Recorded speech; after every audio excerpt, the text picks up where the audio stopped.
Quais são os temas fundamentais? Qual é a agenda estratégica que um conselho, um CEO de varejo tem que dominar? E aí nasceu o projeto 10+10. Escolhemos 10 temas mais estratégicos para o varejo mundial, para o varejo brasileiro. Convidamos 10 CEOs, 10 importantes CEOs do varejo brasileiro para virem aqui conosco no estúdio. Aprendemos juntos e crescemos juntos. E a gente queria retribuir um pouco disso. Eduardo Terra é fundador da BTR Retail e cofundador da BTR Varese e membro de diversos conselhos de administração. Presidiu a Sociedade Brasileira de Varejo e Consumo nos últimos 10 anos. É sócio da High Partners. Além disso, organizou mais de 50 missões técnicas internacionais de varejo. É autor de diversos livros e é um dos apresentadores do podcast 10+10 BTR Varese. Alberto Serrentino é fundador da Varese Retail e cofundador da BTR Varese, membro de conselhos de administração e comitês de diversas empresas, autor de diversos livros, palestrante internacional, é sócio da High Partners, foi apontado como Top Retail Expert pela Rethink Retail e nomeado na lista global Retail Voices pela NRF. É um dos apresentadores do podcast 10+10 BTR Varese.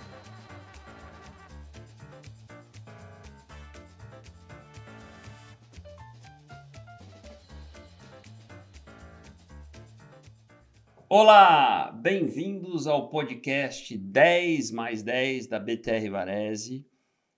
Eu, Eduardo Terra, junto com meu sócio Alberto Serrentino, escolhemos 10 temas que a gente entende serem os temas mais estratégicos para o varejo mundial, para o varejo brasileiro, e convidamos 10 CEOs, 10 importantes CEOs do varejo brasileiro para virem aqui conosco no estúdio falarem sobre esses 10 temas. Mas antes disso, nesse primeiro episódio, então bem-vindos. A gente já vai falar um pouquinho de como é que vocês vão acompanhar o nosso podcast ao longo dessa temporada. Nesse primeiro episódio, nós vamos falar um pouco dos temas, como é que a gente escolheu os temas, como é que a gente montou esse projeto do 10+10. Então, queria primeiro convidar vocês a seguir o nosso canal.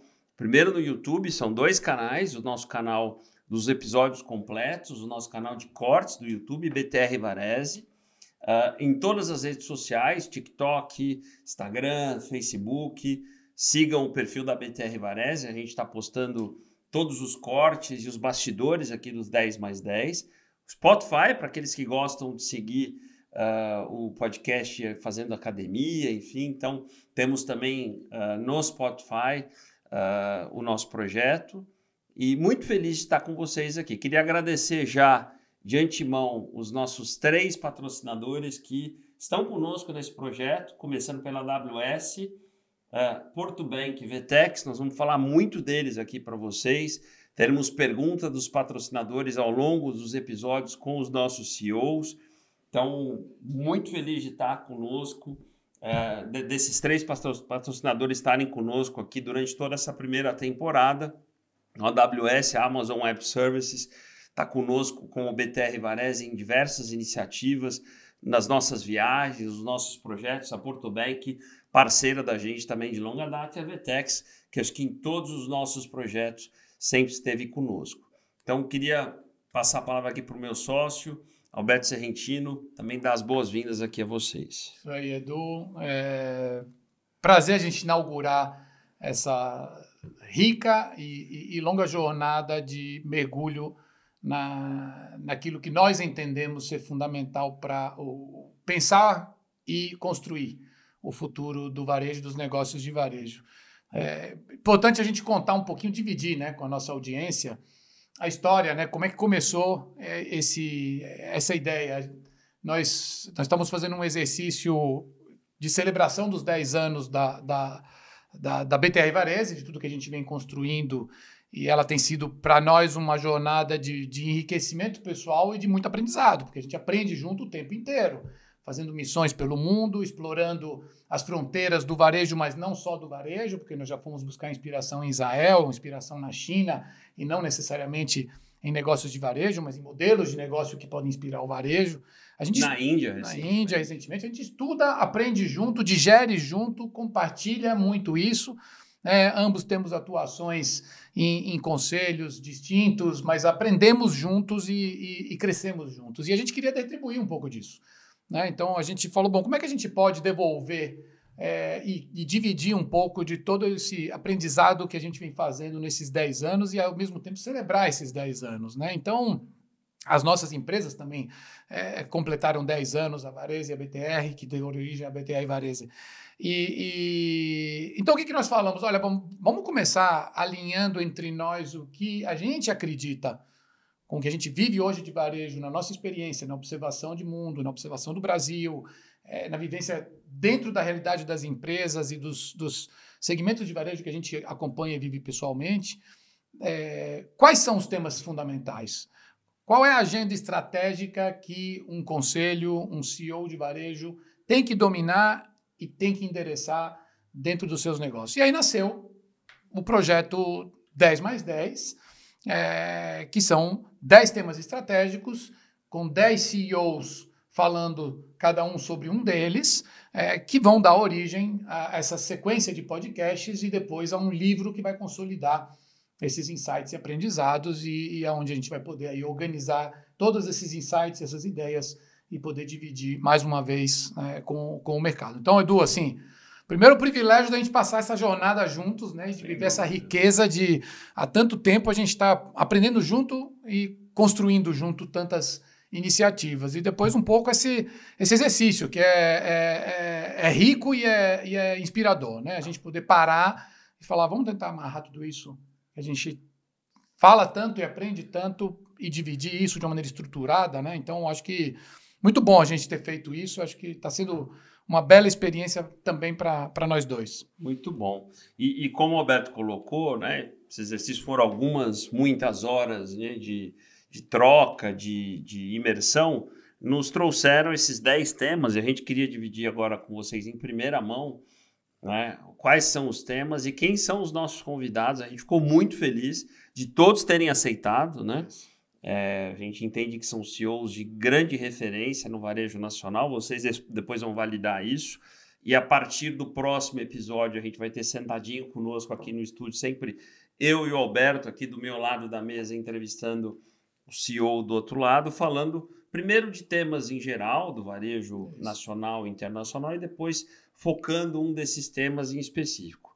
A gente vai começar falando de centralidade do cliente, que eu acho que colocar o cliente no centro é a base de tudo que a gente entende que move o varejo. Vamos trazer Daniel Mazzini, CEO da Amazon Brasil. Acho que a Amazon dispensa apresentações quando o tema é centralidade do cliente. Depois nós vamos para qual tema, Alberto? Cultura e organização. E aí nós teremos como convidado o Fernando Yunes, CEO do Mercado Livre no Brasil. Perfeito. Na sequência, a gente entende que um tema que é chave, e apesar de não ser um tema novo, ele continua muito estratégico e desafiador, que é a questão do modelo operacional, né? Do desafio da execução. E aí a gente entende que Belmiro Gomes, acho que todos conhecem, CEO do Assaí, vai trazer muita inspiração e muitos insights aqui para a nossa audiência. Isso. Depois nós temos o tema da Loja Hub, né? Então esse desafio de repensar e reinventar a loja. E nós vamos conversar sobre ele com o Marcílio Pousada, que é CEO da RD Saúde. Isso. O marketing reinventado com a digitalização e com esse consumidor que tem hábitos diferentes, que tem tecnologia na palma da mão. E aí a gente tem Sérgio Zimmermann, CEO e fundador da Petz. O varejo tech, ou seja, o novo papel da tecnologia para os negócios de varejo. E aí nós vamos receber o Fred Trajano do Magalu. Os canais digitais e a omnicanalidade, incluindo aí conversational commerce, que é o WhatsApp, e toda a integração loja e digital, com Paulo Correia, CEO da CIA. Retail Media, outro tema emergente importante, e nós vamos conversar sobre ele com o Marcelo Pimentel, CEO do GPA. A discussão dos ecossistemas e tudo que isso traz em termos de integração com os stakeholders, com parceiros, com aquisições, com os M&As, com o Alexandre Costa da Cacau Show, CEO da Cacau Show. E, por fim, o tema de ESG, todas as agendas aí de responsabilidade socioambiental, no qual nós teremos o Fernando Modé, CEO do Grupo Boticário. Eu estou animadíssimo, acho que vai ser uma temporada riquíssima, como o Alberto colocou. e de verdade a gente está fazendo muito isso como forma de troca, de levar para vocês. Eu acho que a internet permite compartilhar de forma gratuita, né, nos canais todos, experiência, conhecimento, de uma forma autêntica, genuína, um pouco daquilo que a gente tem aprendido e a gente está aprendendo muito com essa temporada, né? Nesses episódios todos. Então, espero que vocês gostem tanto quanto a gente, tanto dos episódios completos quanto dos cortes, e entrem nessa jornada conosco. Mas antes da gente começar a entrar no primeiro tema, quem tem viabilizado muito esse projeto, e a gente quer muito agradecer eles desde já, são os nossos patrocinadores, e a gente vai falar um pouquinho deles para vocês.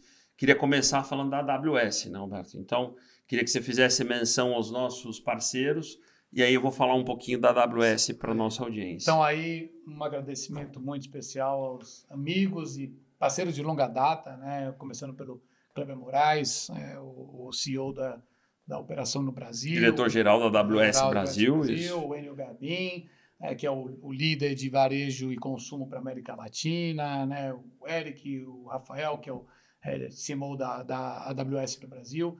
Então, obrigado aí pelo apoio, pela confiança. E aí, a todo momento que a gente for falar dos nossos patrocinadores, vocês vão ver isso em todos os episódios, a gente vai ter sempre esse QR Code que vocês estão vendo agora aqui na tela, que vai direcionar vocês para conteúdos, informações super interessantes sobre o nosso patrocinador. A AWS, acho que muitos conhecem, para quem quer conhecer um pouquinho mais, é a plataforma de nuvem líder mundial hoje, né? Uma empresa que pertence à Amazon global, com mais de 240 serviços completos em nuvem, de computação, armazenamento, bancos de dados, redes, análise de dados, aprendizado de máquina, IoT e muito mais. Está presente em 34 regiões e expandindo para outros mercados. São milhões de clientes que vão de startups a grandes empresas, como a gente está trazendo aqui, até governos, né? Que acabam confiando na AWS, suas infraestruturas, aumentando assim a agilidade e redução de custos. Então, muito obrigado à AWS, estaremos juntos nessa jornada do 10+10. É isso aí. Vamos começar? Vamos começar. Animado? Vamos lá. Então, nosso primeiro tema, de novo, né, a ideia desse primeiro episódio é a gente passar um pouco para vocês, de uma maneira didática e educativa, a escolha dos 10 temas, o nosso racional e a nossa visão, que vai ser, inclusive, o primeiro capítulo desse nosso livro 10+10. É isso aí. Um lançamento previsto aí para o primeiro trimestre de 2025, falando daquilo que a gente está chamando de centralidade do cliente.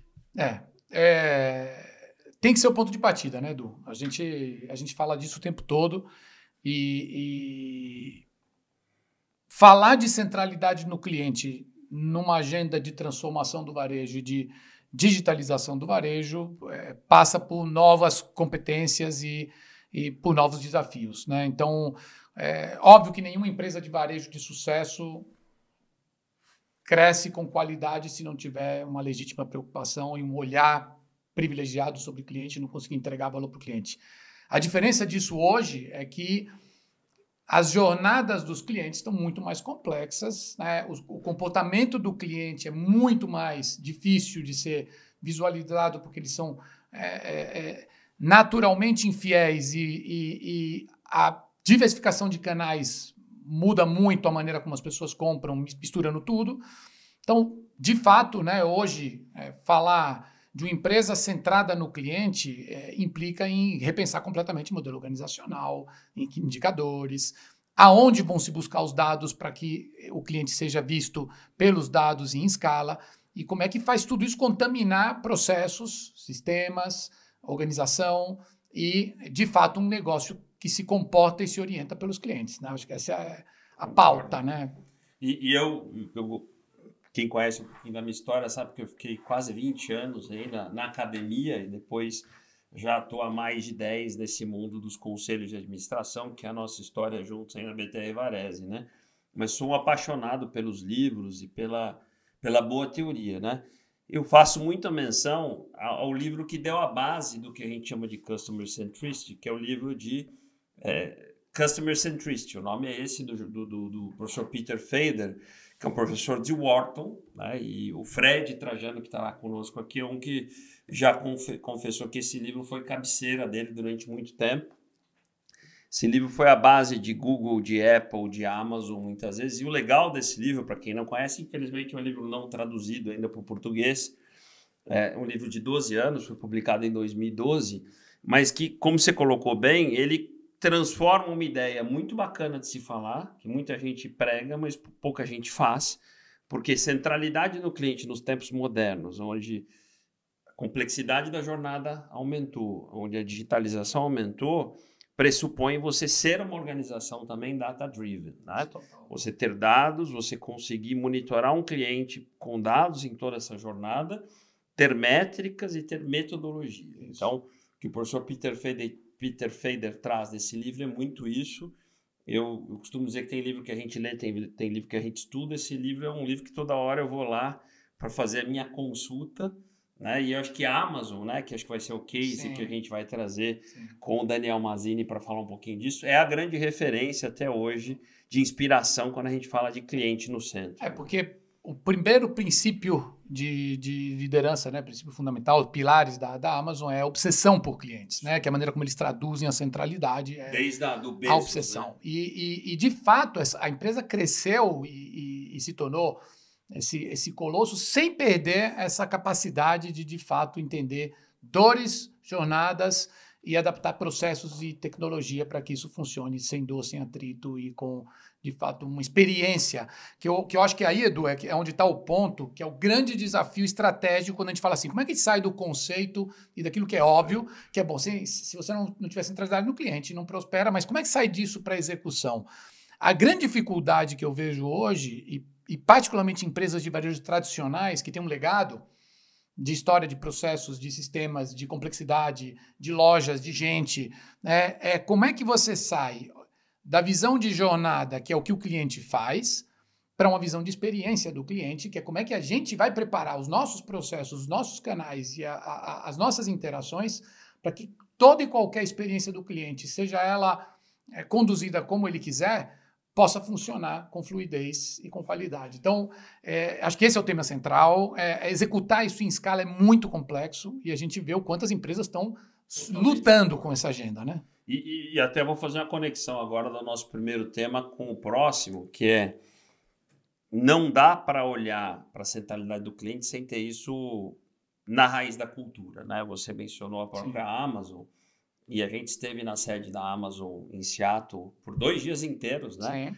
E acho que faz 2 anos, uma das coisas que a gente aprendeu que centralidade no cliente é feito não só de dados, de olhar a jornada, mas de símbolos. Sim. E a Amazon tem um dos seus símbolos, uma coisa muito curiosa, que parece uma bobagem, mas cultura é feita de símbolos. Cultura é o próximo tema que a gente vai falar. Isso. Que não sei se todos sabem, né? Mas eu acho que é uma coisa bacana, mas toda reunião importante, toda reunião na Amazon tem sempre uma cadeira vazia. E normalmente uma cadeira nobre. E o que aquela cadeira representa? O cliente na sala. O cliente na sala.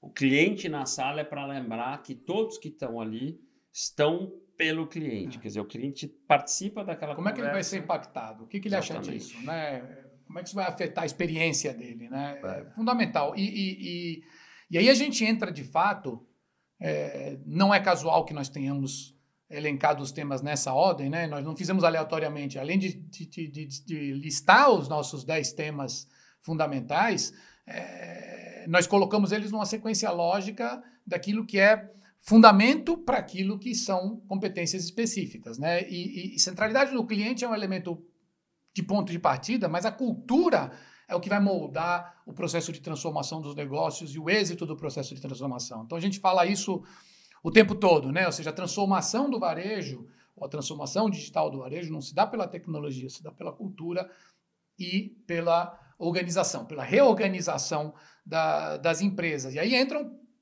elementos muito interligados, né? Porque dificilmente se molda a cultura se não for top-down. Então, se essa coisa não for muito bem entendida, alinhada e compartilhada das esferas mais altas de governança e de liderança estratégica, descendo até os níveis operacionais e de quem está mais em contato com o cliente, dificilmente isso se torna sistêmico, né? E depois, como é que embarca tudo isso em novos desenhos organizacionais? Porque quando a gente fala do binômio, né, a centralidade do cliente não como um discurso, mas uma prática, e a cultura que faz isso escalar e manter consistência em tudo isso, entra o que você falou, processos, símbolos, o que a Amazon chama de mecanismos, né? Que é como é que você executa as coisas que você faz de um jeito que propaga a cultura, multiplica a cultura, dissemina a cultura, né? E como é que isso é reforçado o tempo inteiro. Nós vamos ter essa conversa, inclusive, com o Yunis, porque se a gente pegar o paralelo daquilo que a Amazon fez, o que o Mercado Livre fez é muito parecido, né? O desafio de você crescer exponencialmente, entregando muito valor para o cliente, mas mantendo uma consistência muito grande, né? Não perderam a mão em nenhum momento e não se distanciaram daquilo que eram os pilares da cultura desde o início. Se pegar os princípios da Amazon, foram atualizados poucas vezes com inclusão de um ou outro elemento novo, mas são os mesmos desde que o Jeff Bezos rabiscou lá o flywheel no guardanapo, né? E o Meli tem os 6 princípios de liderança regendo a empresa desde a fundação. E eu não tenho dúvida, Fernando Yunis, né, que vai ser o nosso segundo CEO convidado, que vai justamente trazer um pouco de inspiração e de insight sobre o tema de cultura, e a gente já fez muito dessa imersão no Mercado Livre. A gente sentiu quanto que cultura e a forma deles trabalharem talvez um motor, talvez dos mais invisíveis, que impulsionou o crescimento do Mercado Livre na América Latina e no Brasil. Para dar um spoiler aqui para a nossa audiência, uma das coisas que nos fascinou foi quando o Stélio Told, amigo nosso, se estiver acompanhando, né, pela primeira vez nos contou o princípio do beta contínuo, né, que é aquela ideia de estar sempre em beta, mesmo uma empresa do tamanho do Meli. E Stélio, cofundador do Mercado Livre. Isso é muito também. Fácil de declarar e escrever, é dificílimo Exatamente, de executar em escala. Dificílimo, né? E ainda no tema de cultura, né, Alberto? Acho que em 2022 eu publiquei um livro logo depois da pandemia falando de transformação digital, e eu diria que 1/3 do livro acabei dedicando sobre cultura pelo ponto que você falou, né? Olhando para a prática, que é um pouco desse exercício que eu e você fazemos nos conselhos, o grande motor, a grande alavanca da transformação ou da evolução digital, a gente pode dar o nome que quiser ao processo, está muitas vezes em cultura e em modelos de gestão, né? Muitas vezes as pessoas acham que transformação digital é tecnologia, transformação digital é canais digitais, mas cultura é o grande ponto. Aí dando um crédito a um outro grande professor que eu sempre faço menção nesse tema, que é o Peter Drucker, que dizia sempre que cultura devora, eu falo que não é nem come, devora a estratégia no café da manhã. Então, se você não fizer um trabalho, e aí a gente está falando de empresas principalmente com legado, empresas tradicionais, que é a base do varejo brasileiro, empresas tradicionais que não fazem um trabalho de revisitar a cultura em uma série de comportamentos digitais, não atravessam a arrebentação. E aí entra o elemento que depois transforma efetivamente. Por que a gente se fala tanto de transformação dos negócios, né? Da transformação impulsionada pela digitalização? Porque a maneira como as empresas funcionam precisa ser modificada. E o desenho com o qual as empresas se organizam também precisa ser modificado. Então, não há transformação sem uma reorganização de processos, de pessoas, e sem a ruptura daquilo que fez as empresas de varejo na sua história, que basicamente foi organizar as empresas em funções que executam bem peças funcionais de um negócio de varejo, né? Gente que compra, gente que opera, gente que vende, gente que distribui, gente que dá suporte, quando, na verdade, a hora que você coloca a centralidade no cliente, implode tudo isso, e aí as empresas vivem uma crise gigantesca, que é como é que eu faço isso sem destruir o modelo operacional que nos joga para terceiro ponto da nossa lista de 10, né? O terceiro tema, né? Pois é, revisitar um pouco a maneira de operar um negócio, né? E aí, obviamente, a gente está falando de loja e todos os canais, mas loja tem um papel importante, é fundamental. E aqui, né, o Belmiro, acho que muitos conhecem, Belmiro Gomes, que está como líder CEO do Assaí já há muitos anos e se tornou uma referência, uma inspiração em principalmente uma capacidade de execução, uma disciplina de execução não tenho dúvida, vai trazer muita inspiração aqui para a gente também. Eu acho que traz esse exercício numa agenda estratégica de que uma frase que eu uso há bastante tempo é: resultados vêm da execução e não da estratégia. Né? Então não adianta nada uma estratégia espetacular se o que está sendo executado é outra coisa. Então, execução é uma agenda-chave no varejo brasileiro e aqui tem muita coisa para ser discutida. Assim, e aqui entra aquilo que é muito complexo no negócio de varejo. Né? Eu escrevi isso no livro que eu publiquei em 2015, onde eu falava, né, o desafio de pensar simples em ambiente complexo. A complexidade do varejo vem de você ter muitos pontos de contato com os clientes e muita gente interagindo com muita gente. Então, inevitavelmente, escalar qualquer coisa em varejo é incrivelmente complexo. Fazer isso com consistência, né? É muito mais fácil inovar do que multiplicar num negócio de varejo, porque você tem uma descentralização de execução muito grande.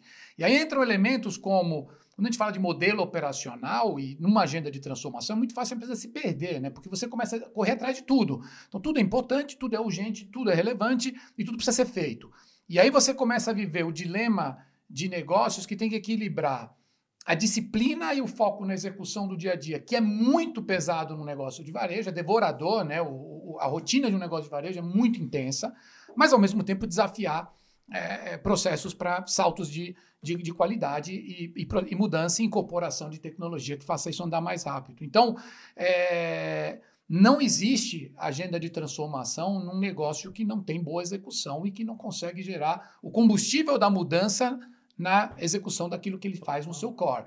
E isso é, talvez, um dos maiores desafios de um CEO de varejo. Nós estamos falando com 10, mas assim, todas as empresas de varejo, a gente vive isso todos os dias, vive dessa dor e essa angústia, né? Como é que eu calibro a energia, o foco e os recursos para conseguir fazer as coisas novas para o futuro, mas não perder a mão na execução do presente. E eu acho que aqui vale um destaque para 2 pontos da agenda, né, nesse item, que é o que a gente tem chamado mais recentemente de ambidestria, o que eu gosto muito de chamar, que é equilibrar a corrida de 100 metros com a maratona, né, que é o equilíbrio do curto prazo com o longo prazo, e um outro que eu e o Alberto somos apaixonados, que é a revisão dos indicadores-chave do negócio. Tá?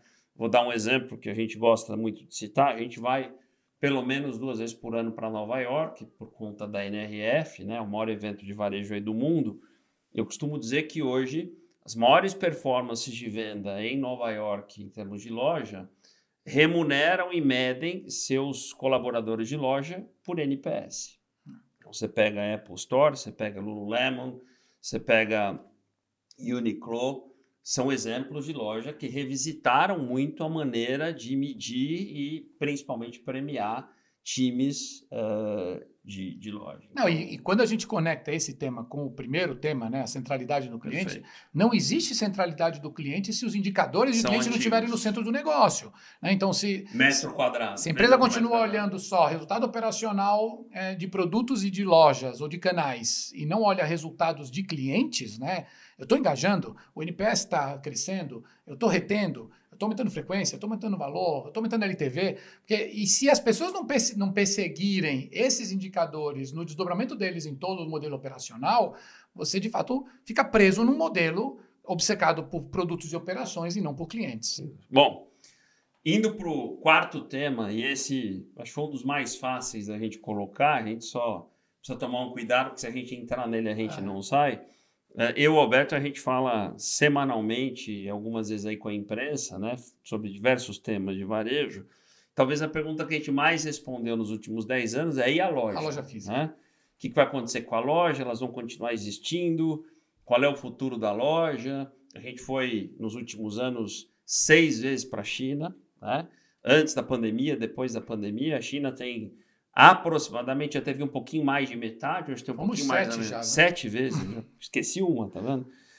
A China já teve mais da metade do varejo digital, hoje tem um pouquinho menos, mas mesmo na China, as reflexões trazem para uma relevância da loja física, mas não é aquela mesma loja de 20 anos atrás, né? A gente está falando de uma loja que não é a loja de 20 anos, era uma loja passiva, analógica, independente de outros canais, ou a gente está falando de uma loja que tem outro papel, a gente está chamando essa loja de uma loja hub, que é uma loja, primeiro, integrada com os outros canais, muito mais ativa no sentido de ela ir ao consumidor com o novo marketing, que a gente vai explorar aqui, mas queria que você desse um pouquinho da tua visão do que a gente está chamando de loja hub. Loja hub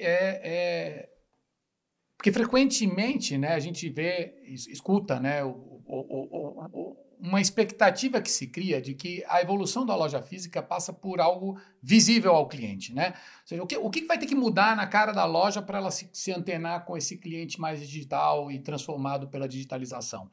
E não está aí a transformação da loja, né? A transformação da loja está no seu papel, nos seus indicadores e nas suas funções dentro de um negócio de varejo que quer se conectar com clientes. Então, a primeira coisa é que a loja tem um papel fundamental normalmente desprezado ou não quantificado, que é o instrumento mais barato de conquista, engajamento e manutenção de clientes. E isso não está nos indicadores. Aí a gente volta para o tema dos indicadores, do modelo de gestão, do modelo operacional, do que se mede, do que se persegue. Nos modelos de análise de resultados de lojas, não entra a contribuição que ela dá para conquistar e manter clientes. Na China, a gente viu que começou a entrar. Sim. Então, esse é um papel fundamental. A outro, na aceleração digital da pandemia, nós vimos as lojas se tornando hubs logísticos muito rapidamente. E muitas empresas fizeram mudanças importantes ao equilibrar a maneira de entregar produtos distribuídos em canais digitais, usando as lojas como um posto avançado, ou um micro-fulfillment center, ou um estoque avançado, e dando ao cliente também a possibilidade de buscar esse produto na loja. Então, nós vivemos aí várias imersões com o pessoal da Abrafarma, né? O negócio de farmácia a gente vive intensamente há anos, viajando o mundo com os líderes do setor no Brasil e participando de eventos e construindo eventos com eles. E a gente viu da pandemia para frente a transformação da farmácia brasileira, né? Que já está se tornando um hub de saúde. Aliás, o nosso case desse tema é a empresa número 1. A RD Saúde, o Marcílio. Então, assim, em poucos anos, ficou muito claro uma visão que se tinha de que a farmácia pode ser muito mais do que um ponto de venda de medicamentos e está se tornando isso, né? Ela virou hoje um centro de imunização, um centro de aplicação injetável, de serviços, de beleza, de cuidados pessoais, de informação e certamente vai continuar subindo essa escada. Perfeito. Acho que loja hub vai dar muita discussão. Não falaremos só no episódio da loja hub, mas acho que em todos os nossos convidados. E eu acho que um ponto, né, Edu, que a gente também procura estressar as hipóteses e aquilo que são, às vezes, receios ou percepções com dados e fatos, né? Eu acho que ambos temos esse rigor metodológico de fazer as coisas sempre embasadas e de estudar os assuntos a fundo. Nós fundamos juntos a SBVC e 10 anos também de trabalhos e de estudos feitos sobre o varejo brasileiro. O principal deles é o nosso ranking das 300 maiores, mas uma das coisas que, estudando o varejo brasileiro, que representa metade do setor, em nenhum ano... Esse dado é importante, Em anos de crise, ano de pandemia, ano de pós-pandemia, ano bom, ano ruim, o varejo sempre cresceu em base de lojas ativas. Então vamos repetir, em 10 anos que a gente mediu... 10 anos, de 2015 a 2024, pegando no meio disso, pior biênio da história do varejo brasileiro, 15 e 16, pandemia com lojas fechadas, pós-pandemia com empresas machucadas e juros nunca altos, o saldo foi negativo. O saldo nunca decresceu. Ou seja... Abertura, fechamento, sempre positivo. Além dessa coisa de o que vai ser a loja do futuro, a pergunta que muitas vezes nos fazem, né? Existe um futuro para a loja física ou ela é algo fadado à decadência? Existe e os dados comprovam que não perdeu nada desse vigor, nem no nosso mercado, nem no mercado global. O que a gente fala é que a loja física de 20 anos atrás morreu faz tempo. Aí. Assim como o cliente que existia em 2019 não existe mais. Alberto, queria falar agora da VTEX. Eu acho que a gente já falou do nosso primeiro patrocinador, que é a AWS. Então, a VTEX, acho que parceira da gente nesses 10 anos de BTR Varese, patrocina há 10 anos a nossa delegação de NRF. Grandes amigos, Grandes amigos. Quando a gente ofereceu aí o patrocínio do 10 mais 10, imediatamente nossos queridos amigos aceitaram. Então, queria fazer um agradecimento especial a Rafa Rezende, presidente Brasil da VTEX, a Isa Barreto, que lidera todo o time de marketing lá da VTEX, com um time incrível. Os fundadores, que são nossos amigos, estiveram na China esse ano conosco, né? Isso aí. Mariano e Geraldo, que estão sempre conosco. Que, aliás, é um motivo de orgulho enorme, né? Porque assim, o Brasil não é reconhecido no mundo por ser, né, um desenvolvedor de tecnologia.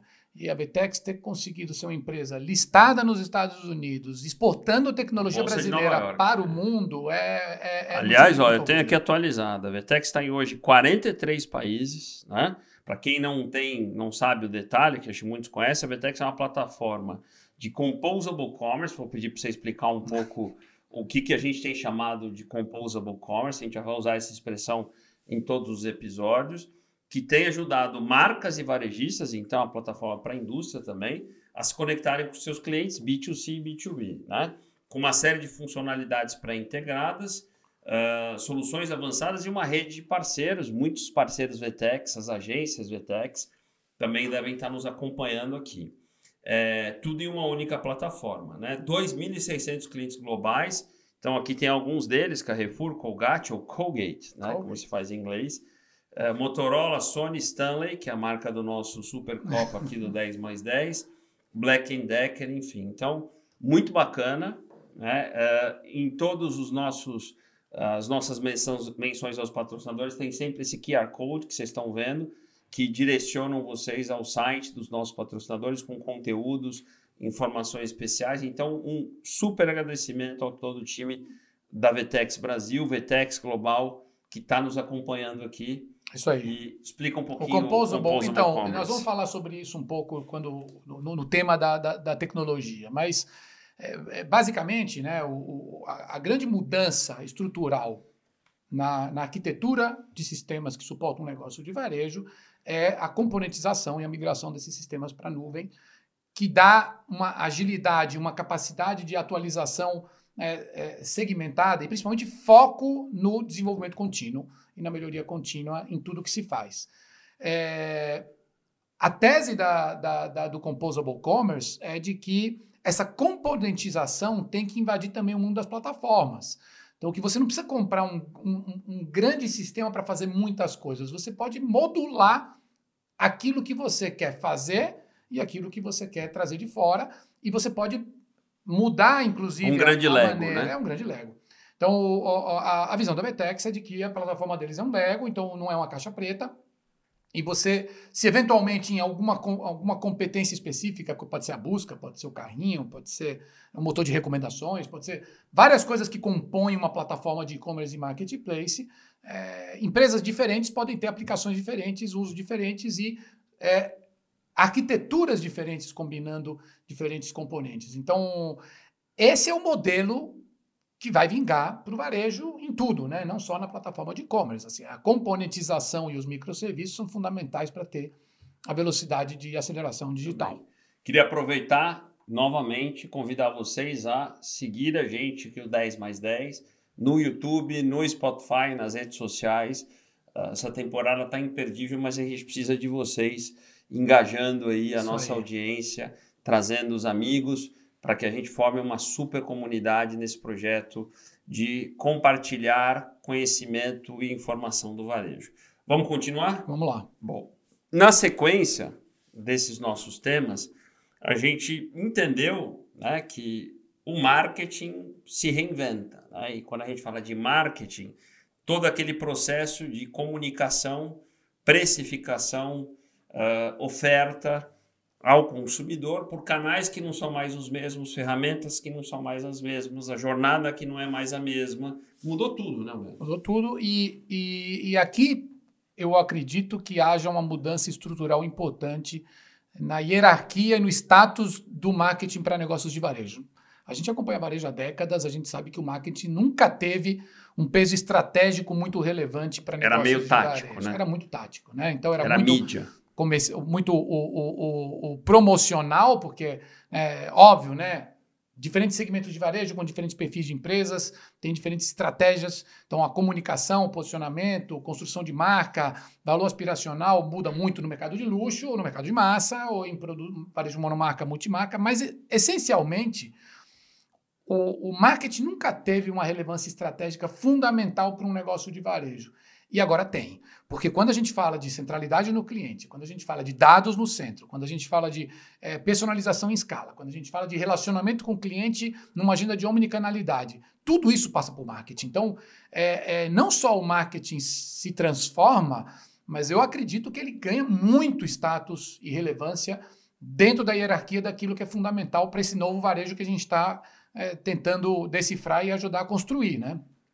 Perfeito. E, naturalmente, aqui tem toda aquela agenda dos novos programas de fidelidade que a gente vai falar.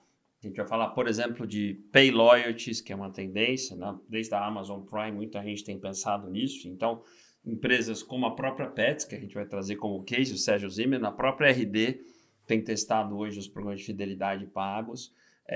Toda a estratégia de CRM, né, que refaz a maneira de se chegar no consumidor. Então, o CRM, eu diria que está na agenda estratégica de todo varejista, do pequeno ao grande. A gente vai falar um pouquinho disso. E eu acho que agora, Edu, né, a diferença é que CRM no passado tinha uma conotação muito associada à tecnologia. Implantar uma ferramenta de CRM para você poder fazer isso. Hoje está muito claro que essa coisa da gestão do relacionamento com o cliente, ela é profundamente estratégica, né? Então passa por entendimento de jornada, captura e análise de dados, como você trata os dados e como você sistematiza tudo isso e como é que você contamina todos os processos da empresa, porque o marketing no negócio de varejo mais tradicional, principalmente no varejo massificado, vinha muito a reboque da estratégia comercial, né? Então, assim, eu defino um calendário, eu defino ciclos, eu defino apostas, a estratégia é pilotada por quem define produto e compra, e o marketing vem para tentar fazer aquilo acontecer, né, num apoio muito tático, como a gente falou. Agora não, agora é o contrário. Inverte, porque, na verdade, a estratégia comercial vai ser derivada daquilo que você aprende com o cliente e orienta para o cliente. Aliás, aqui tem uma agenda, né, conectada a um dos pontos que a gente já passou, que é um indicador que eu diria que é chave. Quem não monitora isso ainda na sua empresa, eu diria que está atrasado, que é o custo de aquisição de cliente e o valor desse cliente no tempo, que é o que a gente chama de CAC LTV, que é um dos indicadores de saúde mais chave para um negócio de varejo. Monitorar isso é fundamental nos diversos canais. Você trouxe uma provocação aqui que eu adoro, que é CAC LTV não é um indicador só de canal digital, né? É monitorar isso, por exemplo, em loja física. Para tudo. Para tudo. Na verdade, é o que mostra a saúde. Eu faço, às vezes, a analogia que né? Se você olha o DRE e o balanço de uma empresa, você vê a saúde dela do passado. Isso. Se você olha o CAC e o LTV, você olha a saúde dela do futuro. Perfeito. Bom, dali a gente vai entrar no tema, e eu confesso que é um dos que eu estou mais empolgado aqui de mergulhar, e talvez com um dos caras que eu mais respeito e que mais eu acho que entende disso no Brasil, não só em varejo, tá? Até porque ele já foi conselheiro de outras empresas. Sim, ele esteve até no Banco Itaú. Exatamente. Que é o Fred Trajano, né? Falar dele primeiro antes do tema, que é o papel da tecnologia no varejo, né? Isso. Eu acho que a gente andou falando, o varejo virou tecnologia, enfim, acho que não é bem assim, né? Acho que tecnologia é meio, não é fim. Eu acho que o tamanho do investimento é uma discussão importante nos conselhos que a gente participa. Eu estou em várias empresas de conselho que são listadas, você também. A gente tem monitorado isso, o que é CAPEX, o que é OPEX. Aliás, eu tenho um grande amigo, vou dar o crédito a ele, meu grande amigo Cláudio ali, que diz que tem CAPEX, OPEX e tem GASTEX. Ele fala isso.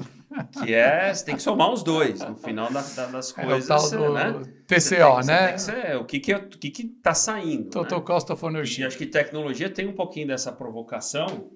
Acho que tem a discussão de o que é proprietário, o que é terceiro, né? A gente tem duas soluções aqui como patrocinadoras que são soluções incríveis de tecnologia como serviço, que é a nuvem, né? E os seus microserviços como a AWS e a VTEX como e-commerce, né?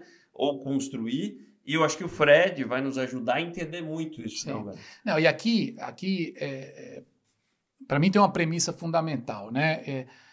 Embora a tecnologia não seja o o fim em si mesmo, e também não seja ela o principal instrumento de transformação do varejo, mas há uma mudança clara no papel da tecnologia para os negócios de varejo. Tecnologia, historicamente, em varejo, sempre foi algo de apoio funcional, operacional, com pouquíssimo envolvimento estratégico, ou de CEOs, ou de conselhos, né? Então, era assim, era o departamento de TI, a turma da TI resolve, apoio, apoio, apoio. Isso está mudando radicalmente, né? Porque as decisões de, como você falou, né, de alocação de recursos, sejam eles despesas ou investimentos em tecnologia, vão ser determinantes da competitividade futura do negócio. Isso é indelegável. Então, não existe mais uma tecnologia que funciona isolada e a serviço das áreas de negócio. Ela está embrenhada em tudo. E aí isso, para mim, define que o varejo tech é a tecnologia como parte do core de um negócio de varejo. Ela não é acessório, é core. Eu não vejo negócios de varejo prosperando a longo prazo sem dominar a tecnologia e sem fazer escolhas corretas em tecnologia. Mesmo sabendo que não é isso que muda as organizações, mas isso é fundamental para competir no mundo de hoje. E aí eu acho que o Fred traz uma visão privilegiada nisso, porque o grande desafio de empresas de varejo é que elas partem de legados. Então, uma coisa é você dizer, eu construo uma empresa do zero, nativa digital, com uma arquitetura absolutamente desenhada para escalar com velocidade e qualidade, tudo componentizado, tudo em microserviços, tudo em nuvem, tudo modular, com uma cultura tech desde a origem em todos os processos. Outra coisa é você ter que fazer isso com o avião voando, sentado em cima de um monte de legados. A gente sabe que o varejo, historicamente, construiu sua arquitetura em cima de muitos sistemas legados e muitas colchas de retalhos. E aí, voltando no nosso ponto 3, né? Você tem um modelo operacional que suporta o negócio, que gera resultado e que precisa ser preservado. E como é que você faz a virada disso, mudando os processos, mudando a arquitetura, mudando a tecnologia, sem desconfigurar a capacidade de execução da empresa? Isso é muito difícil de ser executado, mas muito, muito, muito complexo. E aí entram essas sub-questões que você tocou, né? O que a empresa vai internalizar, o que ela vai trazer de fora. Porque, ok, tecnologia é core, mas isso não significa que as empresas de varejo tenham que se tornar empresas de tecnologia. Casualmente, o Magalu está se tornando, mas ela é uma exceção. E as empresas têm que perder essa ambição de que elas vão ser capazes vão ser mais competentes para desenvolver tecnologia do que quem faz isso em escala, né? Então, dentro disso tem a agenda de IA, que obrigatoriamente vai ter que entrar no radar de todo mundo. Todos os episódios, né? Então, IA é transversal, mas é óbvio, quando você fala de varejo tech, embarcar IA em todos os processos significa automatizar e dar saltos de escala e produtividade e de eficiência no negócio de varejo. Então, esse é um capítulo denso, muito complexo, muito rico e certamente fundamental para uma agenda estratégica de varejo. Muito bom. Queria falar um pouco da Porto Seguro, da Porto Bank, na verdade, né? Que é do Grupo Porto hoje, né? Tem todo um rebranding que a empresa fez. Ecossistema Porto, né? O Grupo Porto hoje o nosso patrocinador é a Porto Bank. Acho que falando um pouquinho da Porto Bank, para quem não conhece, como eu coloquei, é uma empresa que consolida os produtos e soluções financeiras do Grupo Porto. Fazer um super agradecimento aqui a Marcos Loução, hoje CEO da Porto Bank. Grande amigo também. Grande amigo. Outros amigos que estão por lá, Luiz Arruda, né, vice-presidente, Caqui, presidente do Grupo Porto, todo o time de marketing da Porto, né, Oliver, Mari, enfim, obrigado pelo apoio. E somos super clientes, né, além de parceiros, né, eu e o Alberto, então... O cartão Porto Bank, por exemplo, foi o primeiro a zerar o UF para todas as compras internacionais. Somos provas disso. Né? Temos as 2 bandeiras do cartão, usamos em todas as viagens. Então, somos heavy users e provas disso. O objetivo disso é beneficiar clientes com economia significativa em compras no exterior, seja online, seja em lojas físicas. Também oferece outros benefícios que a gente também usa, como o tag da Porto Bank, sem mensalidade para... pedágios, estacionamentos, né? O Porto Plus, que é o programa de fidelidade, desconto no seguro alto, combustível Shell Box, entre outras coisas. Também é líder em fiança locatícia, consórcio de imóvel, entre outras coisas. 3,9 milhões de clientes, descontos do Teatro Porto, Blue Note, entre muitas coisas. QR Code na tela, informações de conteúdos da Porto Bank. Um super agradecimento a eles. estaremos juntos nessa temporada toda. Isso aí. Vamos pular para dentro do próximo tema da nossa lista, que é a omnicanalidade, e dentro dela, né, a relevância dos canais digitais. Né? Aqui, claramente, existe um marco na história do varejo, e isso, ao longo do tempo, vai ficar mais claro, que foi a pandemia. Né? Então, a pandemia mudou a perspectiva dessa agenda. O varejo vinha avançando. Essa é uma agenda que desafia o varejo desde que a Amazon começou a sua escalada. A Amazon foi o grande elemento de ruptura que começou a desafiar o varejo, fazendo algo completamente diferente do que o varejo fazia. E aí começou o varejo a correr atrás, naquela ótica de eu preciso estar no digital, depois eu preciso crescer no digital, depois eu preciso diversificar os meus canais digitais. Mas a multicanalidade era muito mais opções de canais para o cliente comprar. Né? Quando a gente entra numa agenda de aceleração digital brutal, como a pandemia provocou, e o desafio de levar a loja até o cliente, que não podia ir na loja, não queria ir na loja, a velocidade disso mudou, a intensidade disso mudou, muito disso foi feito de maneira um pouco desorganizada, né, pelo senso de urgência que o momento impunha, mas a verdade é que hoje a arquitetura de canais e de modalidades de venda e de formas do varejo se relacionar e servir o cliente se tornou algo incrivelmente complexo. E conseguir orquestrar isso com qualidade e principalmente para poder crescer de maneira sustentável e lucrativa não é uma coisa trivial, né, Edu? Acho que aqui você tocou em pontos fundamentais. Quer dizer, hoje tem uma complexidade de canais. Né? Lá atrás a gente tinha loja, depois e-commerce e acabou. Né? Depois veio a omnicanalidade, que se pregava a integração. Mais recentemente, você passa a ter uma diversidade desses canais que é assustadora. Né? A gente teve recentemente na Índia, e lá é talvez o país mais maduro naquilo que a gente está chamando de conversational commerce, que talvez seja um dos grandes pontos do que vai ser o nosso case aqui, o nosso convidado que é a CIA. Conversational commerce, para quem não tem um pouquinho de conhecimento do tema, é o comércio baseado em conversas, né? O WhatsApp é o principal exemplo disso. Eu acho que o conversational commerce é um exemplo de como é que o digital commerce, que é a coisa maior, se expandiu. Nele tem os marketplaces de todas as formas e tipos, né? O próprio e-commerce, o social commerce, o live commerce. Então a gente vai explorar, abordar, entender como é que tudo isso se integra entre os canais e com a loja, né? Como é que a saúde disso se dá. Você tocou num ponto importante, acho que o varejo já passou da fase de crescimento. Hoje a gente está falando em como é que se ganha dinheiro. Isso, crescer de maneira sustentável, sem dúvida. E aqui entra um tema obrigatório, né, do que a gente também estuda no mundo e no Brasil. A aceleração digital do varejo ela é desproporcional em relação à dominância dos marketplaces. Claramente, nós vimos isso na China antes da pandemia, o quanto as grandes plataformas e ecossistemas dominaram não só o mundo digital, mas o varejo físico também.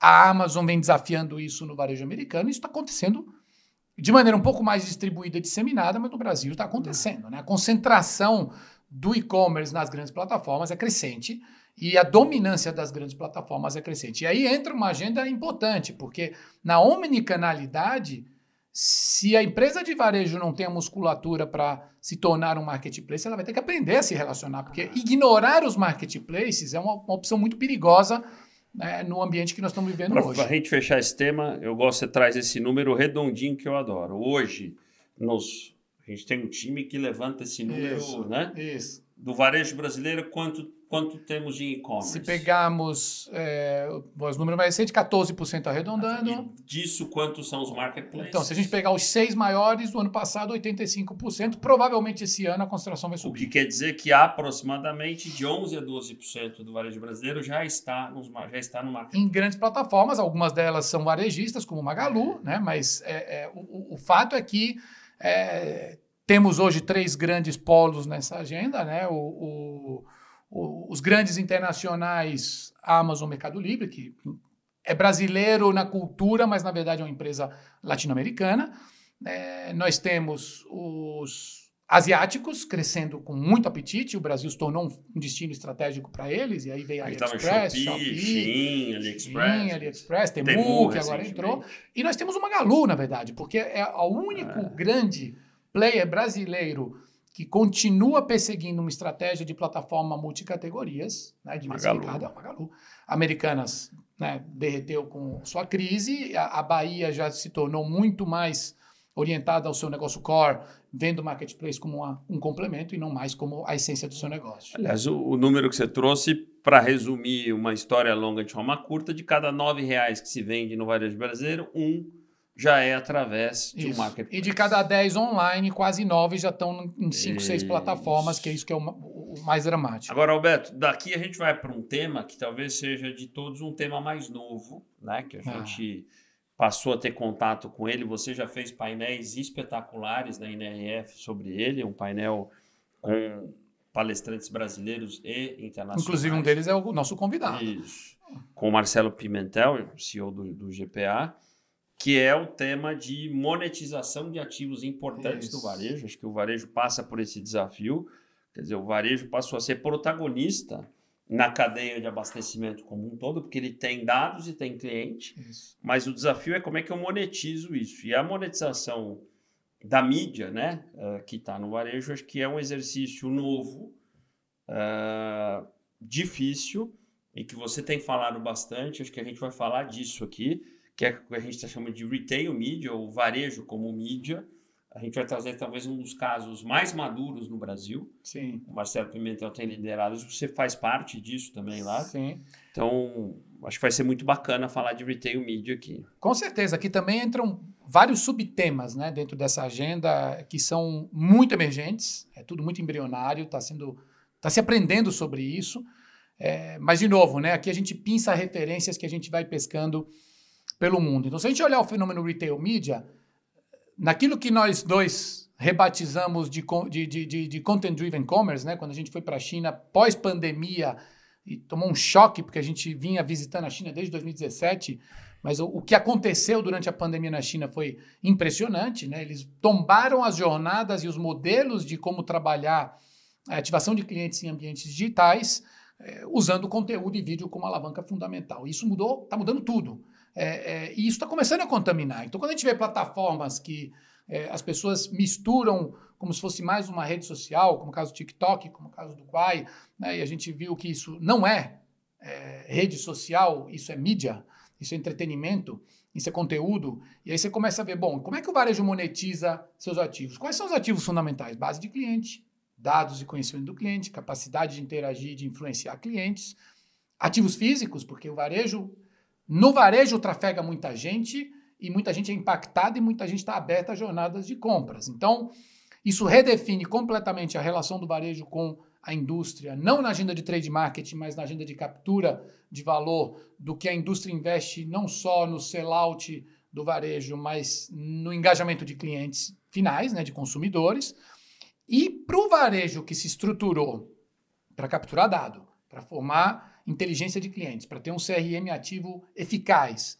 Isso é passível de monetização não só com os fornecedores, mas com todo mundo que quiser conversar com essa base.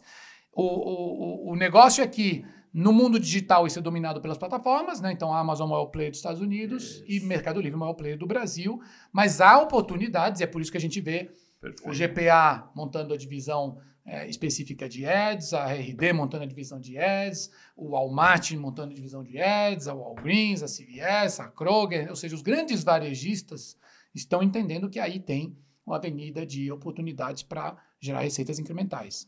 Não, acho que será uma discussão incrível, principalmente pelo estágio dessa agenda. Tem muitas empresas de grande e de médio porte no Brasil que querem entender um pouco o avanço. Bom, dali a gente vai para um tema que acho que é o tema que a gente falou bastante nos últimos, talvez, 5, 6 anos. Foi o motivo inicial da nossa ida à China. A China foi o celeiro da discussão de ecossistemas, principalmente com a Alibaba, né? Depois isso veio para o Brasil, numa agenda inicial. Essa agenda se transformou, amadureceu. Ela continua importante, que é o tema dos ecossistemas. Ecossistemas não só de tecnologia, mas de parceiros e de negócios. que nós vamos trazer Cacau Show, que acho que é um outro grande case brasileiro, um ecossistema mais temático, vertical. Isso. E acho que, portanto, diferente. Aqui a gente quis trazer algo não tão óbvio, né? Daquilo que normalmente se fala quando se discute ecossistema. A gente não quer dar muito spoiler do que o Alexandre vai trazer, mas acho que falar de ecossistema de um jeito novo, acho que é a nossa proposta aqui, né? Com certeza. Acho que aqui tem, né? Nós começamos a falar sobre isso no Brasil em 2017, né? Quando nós fomos desbravar a China, numa época na qual a China, né, sequer era comentada como referência de inovação no mundo, e entendemos que o grande motor daquilo que a China estava fazendo e na transformação do varejo chinês não foi incubado pelo varejo, mas por empresas de tecnologia que se tornaram esses tais ecossistemas de negócios, que são difíceis de rotular.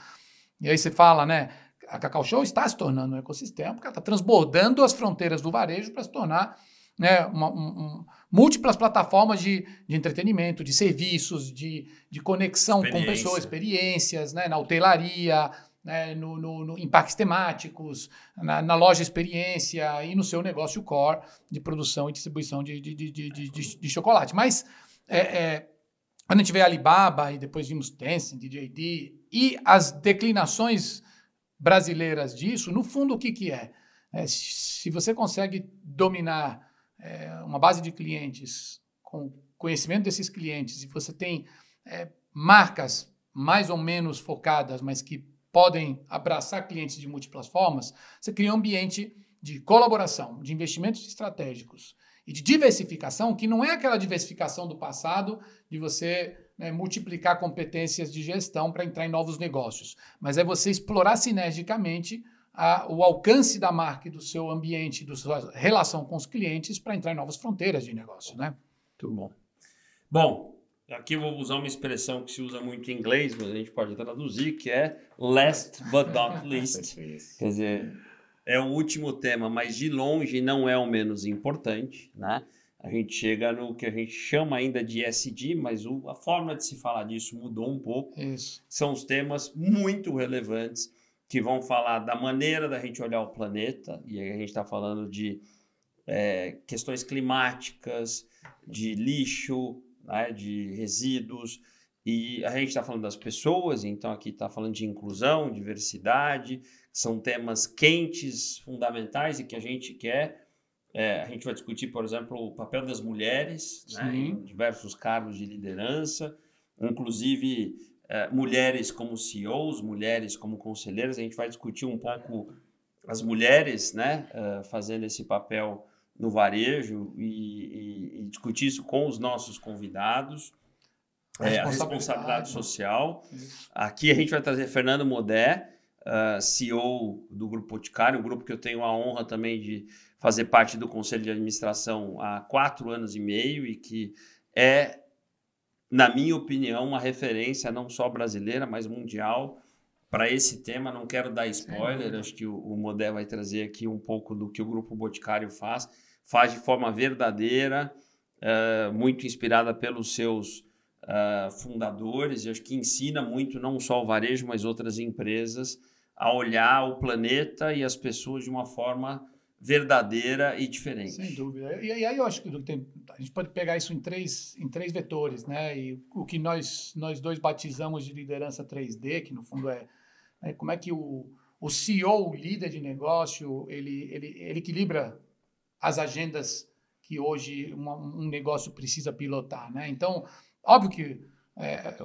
entregar resultado e executar bem o core do negócio é missão de qualquer líder.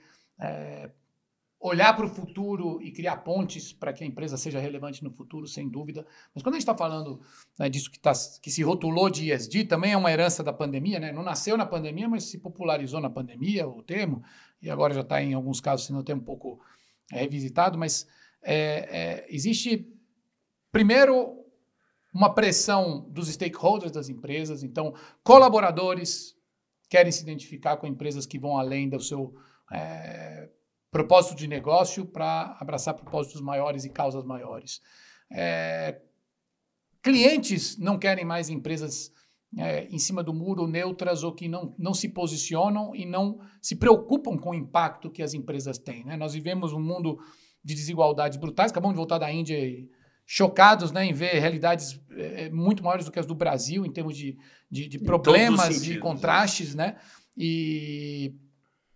Então, os problemas sociais são grandes, a crise ambiental é evidente, a responsabilidade das empresas tem que ser ativa, o impacto tem que ser relevante. E o que a gente vem discutindo, né, no amadurecimento dessa agenda, a empresa como Boticário é um ponto fora da curva, né, porque isso está no DNA da empresa desde a sua origem, está na cultura e está nas ações. Mas, de verdade, né, as empresas estão tendo que ser muito, muito mais pragmáticas e muito mais efetivas nessa agenda para dizer, ok, mas qual é o impacto efetivo que você está gerando para essas causas e para esse propósito? Né? O que você está fazendo? Qual é a parte que essa empresa está fazendo para a agenda ambiental, de responsabilidade, de impacto nos stakeholders? Isso só cresce a pressão. Né? Pode-se discutir se ESG deixou de ser uma variável de alocação de investimentos do mercado financeiro, já foi mais insensada do que hoje, mas na perspectiva da relação com stakeholders dos negócios, não tenho dúvida que é relevante. E menos importante, se são 3 letras, enfim, é qual é a agenda real das empresas, verdadeira, o impacto que isso tem de fato nas pessoas, e a gente pretende discutir não só com o Boticário e com o Fernando Modé, mas com os demais, por exemplo, maior presença das mulheres em cargo de liderança, como CEOs, que hoje é um problema, né? A gente tem pouquíssimas mulheres CEOs de varejo. E não foi por falta de atenção e vontade que a gente, na lista dos 10, não tem mulheres. Pouquíssimas Gostaríamos mulheres. De ter, né, mais mulheres CEOs na de liderança dos grandes varejistas do Brasil. Temos mulheres executivas em vários pontos, mas não em cargos de CEO, e deveríamos ter, né? Em conselhos de administração, esse é o número que tem crescido, e outros temas de diversidade de raça, diversidade de gênero, enfim, acho que esse é um tema a ser discutido. E as questões ambientais, né? Eu acho que não precisamos ser muito atentos para olhar o que está acontecendo com o nosso planeta, e eu acho que o varejo tem um papel fundamental nesse tema, e acho que é outro aspecto que a gente vai querer trazer aqui, de qual é o papel, qual é a urgência do varejo nessa agenda, não só da diversidade e da inclusão, mas das questões ambientais climáticas. Isso aí. Eu acho que isso fecha, né, o que nos motivou e inspirou. Fechamos? Não, começamos. Né? Fechamos a abertura. Fechamos a abertura, esse é só o início. Esperamos que vocês estejam tão empolgados quanto a gente desse warm-up, desse aquecimento. Esse é só o primeiro episódio dessa nossa primeira temporada. Esse é um projeto que a gente pretende, né, trazer sempre temas e agendas interessantes com essa nossa ideia de compartilhar e dividir conhecimentos com vocês. Então, já teremos o nosso primeiro episódio com convidados, né, trazendo o Daniel Mazzini da Amazon, falando de centralidade do cliente, de novo agradecendo a AWS, Portobank e Vtex, todo o nosso time de produção. A gente montou um time grande que envolve aqui o Bespoke Studios, que envolve BTR Varese, que envolve todo o nosso time da Hagens, parceira, AD Turismo, que é um ecossistema que a gente montou nesses 10 anos, que a gente tem bastante orgulho de ter e de trabalhar. Então foi um time grande que viabilizou esse projeto e que estará conosco nessa temporada. Mais uma vez, nos sigam, acompanhem, que a temporada promete, e nos vemos.